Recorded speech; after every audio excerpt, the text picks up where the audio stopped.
عموماً جب کسی جسمانی بیماری یا تکلیف کی بات ہوتی ہے نا، تو طب کی دنیا میں یا سائنس میں ایک خاص قسم کا نپا تلا پن ہوتا ہے۔ جی بالکل، چیزیں بڑی واضح ہوتی ہیں۔ ہاں بالکل، کسی انجینئرنگ کے کام کی طرح۔ مطلب ایک ہڈی ٹوٹتی ہے تو ایکس رے مشین میں وہ دراڑ ایک سفید لکیر کی طرح صاف نظر آ جاتی ہے۔ صحیح، ڈاکٹر بس اسکرین کی طرف اشارہ کرتا ہے اور کہتا ہے کہ خرابی اس جگہ۔ بالکل، بات بڑی ٹوک ٹوک ہوتی ہے کہ یا تو ہڈی ٹوٹی ہے یا بھئی نہیں ٹوٹی۔ اور انسانی فطرت کو بھی یہ بات بڑی پسند ہے کہ چیزیں نظر آئیں، ان کا کوئی ٹھوس علاج موجود ہو۔ ہاں، کیونکہ نظر آنے والی چیز کو قابو کرنا آسان لگتا ہے انسان کو۔ لیکن جب ہم انسانی نفسیات، روح کی الجھنوں اور اندرونی ٹوٹ پھوٹ کی دنیا میں قدم رکھتے ہیں تو اچانک وہ ایکس رے مشین کام کرنا چھوڑ دیتی ہے۔ بالکل ایسا ہی ہے، دل کی اداسی کی تو کوئی تصویر نہیں کھینچی جا سکتی۔ صحیح کہہ رہے ہیں آپ، ہم ایک ایسا تشخیصی منظرنامہ دیکھ رہے ہوتے ہیں جو حد سے زیادہ دھندلا ہے۔ اور اصل میں یہی وہ دھندلا پن ہے جو آج کے جدید انسان کو سب سے زیادہ خوفزدہ کرتا ہے۔ وہ کیسے؟ دیکھیں، جب اندرونی تکلیف کی کوئی شکل ہی نظر نہیں آ رہی تو اس کا علاج کیسے کیا جائے؟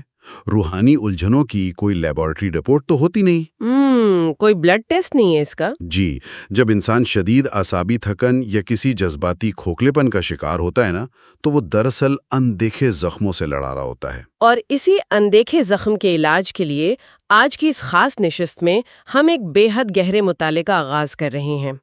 آج کا ہمارا موضوع ایک قدیم اور انتہائی طاقتور علاج پر مبنی ہے، جو کہ واقعی ایک مکمل نفسیاتی اور روحانی سرجری ہے۔ بالکل۔ ہمارے پاس آج جو ماخذ ہے وہ سیدنا عبداللہ بن مسعود رضی اللہ عنہ سے روایت کی گئی ایک بے حد روح پرور دعا ہے جو مسند احمد اور رزین میں موجود ہے۔ جی، اور اس دعا کو شفاء لما فی الصدور یعنی سینوں میں چھپی بیماریوں کی کامل شفا قرار دیا گیا ہے۔ تو آج ہمارا مقصد صرف ان الفاظ کو دہرانا نہیں ہے، بلکہ اس بات کی تہہ تک جانا ہے کہ آخر ان مخصوص الفاظ کی ترتیب میں ایسا کیا ہے جو انسانی نفسیات پر اتنا گہرا اثر ڈالتا ہے۔ بے شک، اس کے ایک ایک لفظ کی بنت میں بہت حکمت ہے۔ تو ایسا کرتے ہیں کہ سب سے پہلے اس دعا کے مکمل عربی الفاظ کو سنتے ہیں تاکہ اس کی اصل روح اور صوتی تاثر کو محسوس کیا جا سکے۔ ضرور۔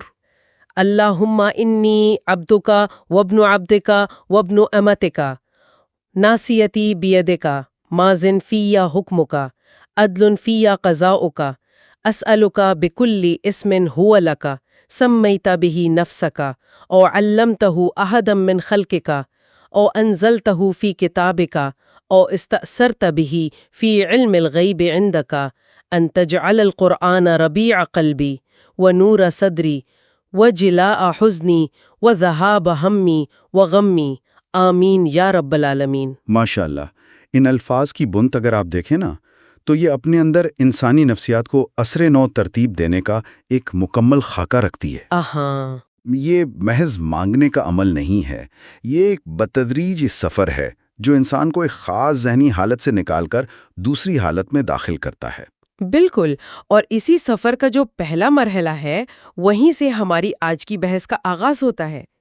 دعا کا ابتدائی حصہ انسان کی مکمل سپردگی اور عاجزی کے اقرار پر کھڑا ہے۔ جی، جس کی بنیاد ہی سب کچھ رب کے حوالے کر دینے پر ہے۔ میں اس کا ترجمہ بتاتی ہوں۔ اے اللہ، میں تیرا بندہ ہوں، تیرے ایک ناچیز غلام اور ادنا کنیز کا بیٹا ہوں۔ مجھ پر تیرا ہی کامل اختیار ہے اور میری پیشانی تیرے ہی ہاتھ ہے۔ نافذ ہے میرے بارے میں تیرا ہر حکم اور عدل ہے میرے معاملے میں تیرا ہر فیصلہ۔ سبحان اللہ۔ اب یہاں میرے ذہن میں ایک بہت بنیادی سوال پیدا ہو رہا ہے۔ جی بتائیے۔ دیکھیں، آج کا جو انسان ہے وہ ہر چیز کو کنٹرول کرنا چاہتا ہے۔ بالکل، مائکرو مینجمنٹ کا دور ہے۔ ہاں نا، وہ اپنے کریئر، اپنے رشتوں، اپنے مستقبل کی ہر چھوٹی بڑی تفصیل کو اپنے ہاتھ میں رکھنا چاہتا ہے۔ پھر یہاں دعا میں ایک استعارہ استعمال ہوا ہے کہ میری پیشانی تیرے ہی ہاتھ ہے، یعنی ناصیتی بیدکا۔ یہ بہت طاقتور استعارہ ہے۔ تو یہ پیشانی کا استعارہ کیا ظاہر کر رہا ہے؟ اور ایک ایسے دور میں جہاں ہمیں ہر روز یہ سکھایا جاتا ہے کہ بھئی اپنی تقدیر خود لکھو، وہاں اپنی بے بسی کا اتنا شدید اعتراف، کیا یہ انسان کو نفسیاتی طور پر مزید کمزور نہیں کر دے گا؟ اصل میں یہیں پر سب سے بڑا نفسیاتی معمہ چھپا ہوا ہے۔ ہم اکثر یہ سمجھتے ہیں کہ طاقت کا مطلب ہر چیز پر کنٹرول حاصل کرنا ہے۔ ہاں، یہی تو سکھایا جاتا ہے ہمیں۔ جی، لیکن حقیقت یہ ہے کہ جدید دور کی جو سب سے بڑی بیماری ہے، جسے ہم اینگزائٹی یا شدید ذہنی دباؤ کہتے ہیں، جی وہ اسی وہم سے پیدا ہوتی ہے کہ ہم ہر چیز کو کنٹرول کر سکتے ہیں، اور جب حالات ہماری مرضی کے مطابق نہیں چلتے تو ہمارا ذہنی توازن بکھرنے لگتا ہے۔ یعنی وہ کنٹرول چھن جانے کا ڈر ہی ہمیں بیمار کر رہا ہے۔ بالکل ایسا ہی ہے۔ اب وہ جو پیشانی تیرے ہاتھ میں ہے کا استعارہ ہے، وہ بہت گہرا ہے۔ عربی زبان میں جانور کی پیشانی کے بالوں کو بھی ناسیہ کہا جاتا ہے۔ اچھا، ناسیہ۔ جی، اور جب کسی سواری کی پیشانی کے بال یا لگام پکڑ لی جائے تو وہ مکمل طور پر سوار کے تابع ہو جاتی ہے۔ اس کے اپنے اختیار میں کچھ نہیں رہتا۔ بالکل۔ اور دوسری طرف اگر ہم جدید نیورو بایولوجی کی بات کریں نا، تو انسانی دماغ کا جو اگلا حصہ ہے، جسے ہم پری فرنٹل کارٹیکس کہتے ہیں، جو بالکل ماتھے کے پیچھے ہوتا ہے۔ جی بالکل وہیں پر، وہی ہمارے فیصلوں، ارادوں اور منصوبہ بندی کا اصل مرکز ہے۔ واہ، کیا بات ہے! تو جب کوئی انسان یہ تسلیم کرتا ہے کہ میری پیشانی تیرے ہاتھ میں ہے، تو وہ دراصل یہ کہہ رہا ہوتا ہے کہ میرے ارادوں اور میری منصوبہ بندی سے بالاتر ایک اور طاقت ہے جو معاملات کو چلا رہی ہے۔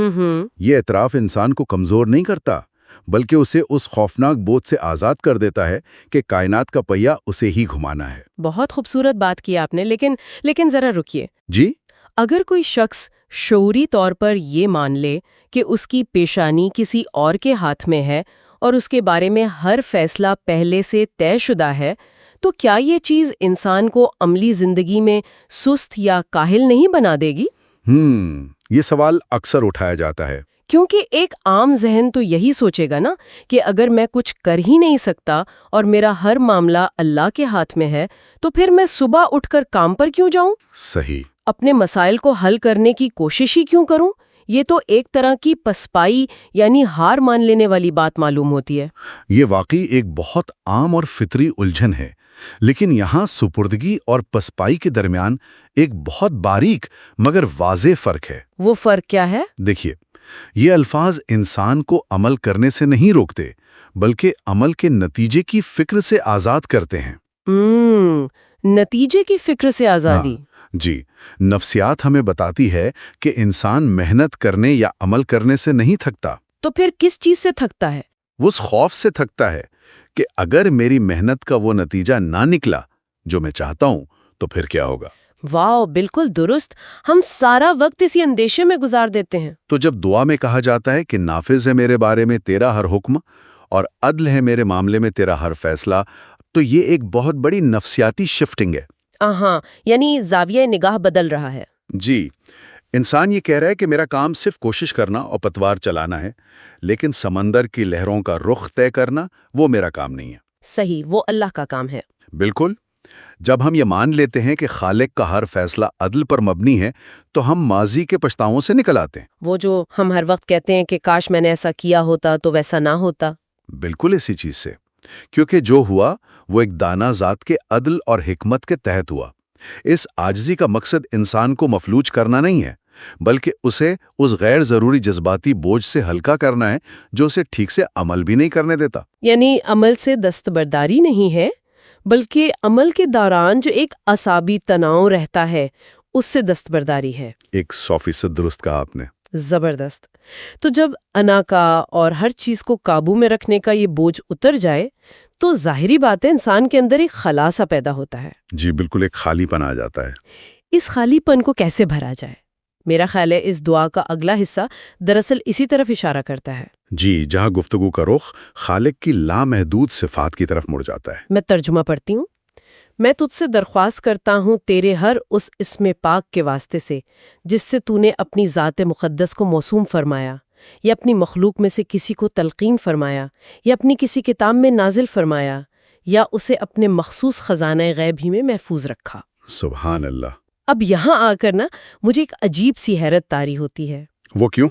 چلیے، ان ناموں کا وسیلہ دینا تو سمجھ آتا ہے جو سکھائے گئے ہیں یا کتابوں میں نازل ہوئے ہیں۔ صحیح تے ہیں کہ کائنات میں روشنی کے ایسے رنگ اور طول موج موجود ہیں جیسے الٹرا وائلٹ یا انفرا ریڈ، جنہیں ہماری آنکھیں نہیں دیکھ سکتی۔ ہاں، مگر ہم پھر بھی ان کا وجود تسلیم کرتے ہیں، لیکن ان اندیکھے رنگوں کو اپنی دعا کی بنیاد بنانا، اس کا انسانی دل پر آخر کیا اثر پڑتا ہے؟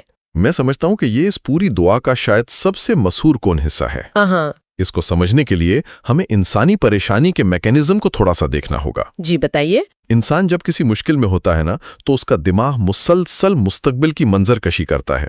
ہم حالات کا اندازہ لگاتے ہیں، حل سوچتے ہیں۔ اور جب کوئی حل نہیں ملتا تو انگزائٹی بڑھ جاتی ہے۔ بالکل۔ اور جب ہمارے پاس موجود معلومات کے مطابق کوئی حل نہیں نکلتا تو ہم مایوس ہو جاتے ہیں، کیونکہ ہماری مانگ، ہماری دعائیں اور ہمارے حل، یہ سب ہمارے اپنے محدود تجربات اور ذخیرہ الفاظ تک ہی محدود ہوتے ہیں۔ صحیح، ہم اتنا ہی سوچ سکتے ہیں جتنا ہمارا علم ہے۔ جی، لیکن جب انسان یہ کہتا ہے کہ میں ان ناموں کے واسطے سے بھی مانگتا ہوں جو تو نے غیب کے خزانوں میں چھپا رکھے ہیں اور کسی کو نہیں بتائے، تو پھر کیا ہوتا ہے؟ تو وہ دراصل اپنے ذہن میں موجود ممکنہ حلوں کی فہرست کو اچانک لامحدود کر دیتا ہے۔ واہ، یعنی لسٹ اوپن ہو گئی اب۔ بالکل، وہ مان رہا ہے کہ میری مشکل کا حل اگر میرے علم، میری سائنس اور میری منطق میں نہیں ہے تب بھی وہ ناممکن نہیں ہے۔ گویا ہم یہ کہہ رہے ہیں کہ کائنات کو چلانے والے کے پاس ایسے حربے، ایسی صفات اور ایسی طاقتیں موجود ہیں جن کا میں تصور بھی نہیں کر سکتی۔ بالکل۔ اور میں انہی اندیکھی طاقتوں کو اپنی مدد کے لیے پکار رہی ہوں۔ کائنات صرف اتنی نہیں ہے جتنی ہمیں نظر آ رہی ہے۔ صحیح بات ہے۔ اور اس کا نفسیاتی اثر یہ ہوتا ہے کہ دماغ جو مسلسل نقالی اور مستقبل کی منظر کشی کر کے تھک رہا ہوتا ہے نا، وہ ایک دم پرسکون ہو جاتا ہے۔ اسے ایک طرح کا اوور رائڈ سوئچ مل جاتا ہے۔ بالکل درست۔ اسے پتا چل جاتا ہے کہ اب معاملہ اس کے حوالے ہے جس کے پاس وہ معلومات بھی ہے جو مجھ تک کبھی پہنچی ہی نہیں۔ کیا کمال بات ہے۔ یہ غیب پر ایمان کی ایک بہت ہی اعلیٰ اور عملی شکل ہے جو اس اندرونی خلا کو ایک لامحدود بھروسے سے بھر دیتی ہے۔ بے شک، اور یہی بھروسہ اصل شفا کی طرف لے جاتا ہے۔ یہ بات سن کر واقعی دل کو طمانینت کا ایک عجیب سا احساس ہوتا ہے، اور اب اپنی بے بسی کے اعتراف اور خالق کے عظمت کا یہ لامحدود وسیلہ پیش کرنے کے بعد بالآخر بات اس اصل درخواست کی طرف آتی ہے جس کے لیے یہ ساری تمہید باندھی گئی۔ جی، دعا کا کلائمیکس آ گیا اب۔ میں دعا کے آخری اور سب سے اہم حصے کا ترجمہ پڑھتی ہوں کہ تو بنا دے قرآن مجید کو میرے دل کی بہار اور میرے سینے کا نور اور میرے رنج و حزن کی جلا اور میرے تفکرات اور غموں کے ازالے کا سبب۔ ایسا ہی ہو اے تمام جہانوں کے پروردگار۔ آمین۔ یہاں ایک بار پھر میں ذرا ہٹ کر سوچنے پر مجبور ہوں۔ وہ کیوں؟ کیا الجھن ہے آپ کو؟ دیکھیں، اگر میں بہت پریشان ہوں، مجھ پر قرض ہے یا میں کسی شدید خاندانی مسئلے کا شکار ہوں، صحیح، تو منطقی بات یہ ہونی چاہیے کہ میں دعا کروں کہ میرا قرض اتر جائے یا میرا وہ فلاں مسئلہ حل ہو جائے۔ ہم عموماً یہی مانگتے ہیں۔ ہاں، لیکن یہاں ایک مادی مسئلے کے جواب میں ایک سراسر روحانی حل مانگا جا رہا ہے کہ قرآن کو میرے دل کی بہار بنا دے۔ ہاں، اس کا انسان کے غموں سے کیا تعلق بنتا ہے؟ دیکھیں، یہ اس مطالعے کا وہ نقطۂ عروج ہے جہاں ظاہر اور باطن کا فرق بالکل واضح ہو جاتا ہے۔ ہاں، وہ کیسے؟ ہم عموماً یہ سمجھتے ہیں کہ ہماری پریشانیوں کی وجہ بیرونی حالات ہیں۔ اگر قرض اتر جائے گا تو میں خوش ہو جاؤں گا، نوکری مل جائے گی تو سکون آ جائے گا۔ بالکل، ہم اپنی خوشی کو مشروط کر دیتے ہیں۔ جی، لیکن یہ دعا ہمیں بتاتی ہے کہ حقیقی شفا مادی حالات کے بدلنے میں نہیں ہے، بلکہ اندرونی حالت کے بدلنے میں ہے۔ شفا لما فی الصدور۔ بالکل، آپ نے بہار کی تشبیہ کی بات کی نا۔ خزاں میں درخت مرتا نہیں ہے، لیکن اس کی ظاہری چہل پہل، اس کے پتے اور اس کی خوبصورتی ختم ہو جاتی ہے۔ جی، وہ بالکل اداس سا لگتا ہے۔ بالکل اسی طرح جب انسان دنیاوی غموں اور شدید ذہنی دباؤ کے بوجھ تلے دبا ہوتا ہے تو اس کا دل سوکھ کر بنجر اور بے حس ہو جاتا ہے۔ اب ربیع و بہار کی تشبیہ یہ بتاتی ہے کہ جب خالق کا کلام دل میں اترتا ہے تو وہ ایک نامیاتی یعنی آرگینک عمل کے تحت ان مردہ اور سوکھی ہوئی امیدوں کو دوبارہ زندہ کر دیتا ہے۔ واہ، یعنی یہ کوئی مشینی پرزہ بدلنے جیسا نہیں ہے؟ نہیں، بالکل نہیں۔ یہ تو زمین پر بارش برسنے اور زندگی کے دوبارہ پھوٹنے جیسا ہے۔ بہت خوبصورت. مسئلہ شاید وہیں کا وہیں کھڑا ہو، لیکن اسے جھیلنے اور برداشت کرنے کے لیے دل کے اندر ایک نئی زندگی اور توانائی پیدا ہو جاتی ہے. صحیح. اور وہ جو نور اور جلا والی بات ہے، سینے کا نور اور رنج اور حزن کی جلا، ان کا آپس میں کیا تعلق بنتا ہے؟ دیکھیے، نور صدری یعنی سینے کی روشنی جب انسان مسلسل دباؤ میں ہوتا ہے نا، تو مایوسی کا ایک گہپ اندھیرا چھا جاتا ہے، اسے کوئی راستہ ہی نہیں سوچتا. بالکل، ہم کہتے ہیں نا کہ آگے اندھیرا ہی اندھیرا لگ رہا ہے. جی، اب روشنی حالات کو نہیں بدلتی. تو پھر کیا کرتی ہے؟ روشنی صرف ان چیزوں کو دیکھنے کے قابل بناتی ہے جو اندھیرے کی وجہ سے نظر نہیں آ رہی ہوتی. نور ان اندھیروں کو چھانٹ دیتا ہے، بصیرت عطا کرتا ہے، تاکہ انسان اپنے مسائل کو درست زاویے سے دیکھ سکے. یعنی پرسپیکٹو کلیئر ہو جاتا ہے. بالکل. اور جلا کا لفظ تو بہت ہی خاص ہے.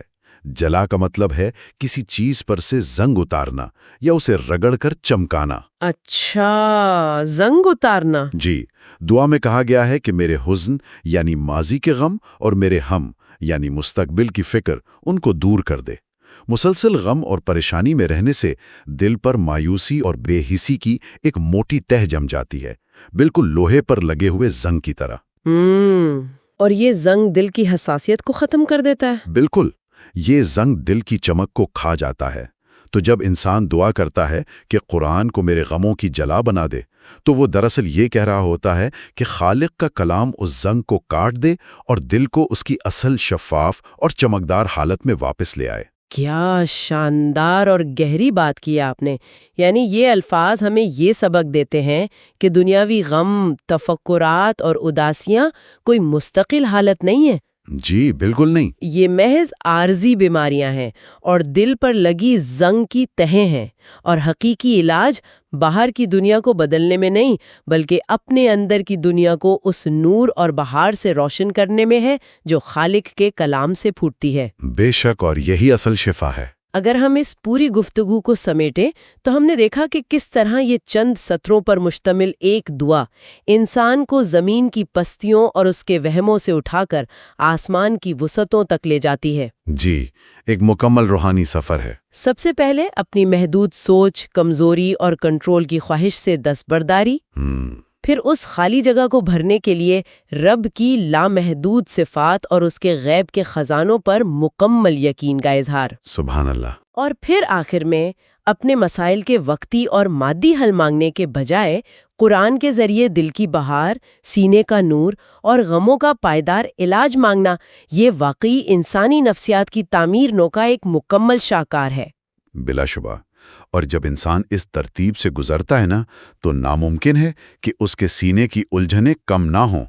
یہ وہ روحانی سرجری ہے جس کے بعد انسان کو واقعی ایک نیا دل اور ایک نئی نگاہ مل جاتی ہے. بے شک. اور اس کے ساتھ ہی آج کی اس نشست کے اختتام پر میں سننے والوں کے لیے ایک ایسا سوال اور ایک ایسی فکر چھوڑے جا رہی ہوں جس پر شاید ہم سب کو اکیلے میں بیٹھ کر غور کرنے کی ضرورت ہے. جی ضرور. ہم نے دیکھا کہ کس طرح مکمل سپردگی اور نتیجے کو اس نامعلوم اور غیب کی طاقت کے حوالے کر دینے سے ایک بے پناہ سکون ملتا ہے. بالکل. لیکن ذرا سوچئے، اگر ہماری زندگی کا حقیقی سکون اور امن اس بات میں پوشیدہ ہے کہ ہم نتائج سے پوری طرح دستبردار ہو جائیں، تو پھر کل صبح جاگ کر ہم جو اپنے دنیاوی اہداف بناتے ہیں، جو ایک نہ ختم ہونے والی دوڑ میں شامل ہوتے ہیں، ان کی اصل حیثیت کیا رہ جاتی ہے؟ یہ تو بہت گہری بات ہے. اگر نتیجہ ہمارا ہے ہی نہیں تو کیا یہ ممکن ہے کہ ہماری روزمرہ کی یہ ساری بھاگ دوڑ، یہ کامیابیوں اور ناکامیوں کا تصور محض ایک سراب ہو، اور اس ساری تگ و دو کا اصل مقصد وہ منزل نہ ہو جس کی ہم تلاش میں ہیں، بلکہ وہ انسان بننا ہو جو ہم اس سفر اور اس سپردگی کے دوران بنتے ہیں؟ اس پر غور ضرور کیجیے گا. اگلی نشست تک کے لیے اجازت دیجیے.